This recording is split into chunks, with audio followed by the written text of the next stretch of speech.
Varanasi movie యొక్క BTS సీన్స్ని మీకు release చేస్తున్నారు. అది కూడా ₹199 సబ్స్క్రిప్షన్తో. సో రాజమౌళి గారు ప్రజెంట్ వారణాసి అనే మూవీని అయితే తీస్తున్నారు.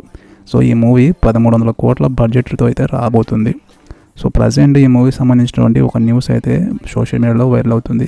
బిహైండ్ ద సీన్స్ ఏమైతే ఉంటాయో ఆ గ్లిమ్స్ని వీళ్ళు ప్రమోషన్లో భాగంగా అప్పుడప్పుడు వదలడం చేస్తుంటారు. ప్రేక్షకులు దాని మీద ఇంట్రెస్ట్ కలగజేయడం కోసం చేస్తుంటారు. But for the first time ఈ వారణాసి మూవీకి సంబంధించినటువంటి బీటీఎస్ సీన్స్ ఏమైతే బ్యాక్గ్రౌండ్లో జరుగుతున్న సీన్స్ కానీ కామెడీ ఫండ్ మూమెంట్ ఉంటాయి కదా, వాటిని వీళ్ళు రిలీజ్ చేయబోతున్నారు ఒకదాని తర్వాత ఒకటి. సో దాన్ని ఫ్రీగా అయితే ఇవ్వరు. సో మీరు దానికి ₹199 చెల్లిస్తే అది మీకు లభిస్తుంది, మీరు చూడొచ్చు అనమాట. ఇదేంటి ఇది సినిమాకి ఆల్రెడీ పే చేస్తున్నాం కదా, దీన్ని కూడా పే చేయాలంటే పే చేయాలన్నమాట. ఇది కొత్త స్ట్రాటజీ అనుకోవాలో లేకపోతే బడ్జెట్ అనేది ఎక్కువతో తీస్తున్నారు కాబట్టి ముందు నుంచి వసూలు చేస్తున్నాను అనుకోవాలో అది మన ఇష్టం, మీ ఇష్టం. అయితే ఈ వార్త ప్రజెంట్ సోషల్ మీడియా హల్చల్ చేస్తుంది. బట్ దీనిలో నిజమెంత ఉంది ఏంటి అనేది చిత్రయూనిట్ నుంచి స్పందన రావాల్సి ఉంది. సో నిజంగా వాళ్ళు పేమెంట్ తీసుకుంటున్నారా, ఇలాంటిది ప్రవేశపెడుతున్నారా ఏంటనేది చూడాలన్నమాట.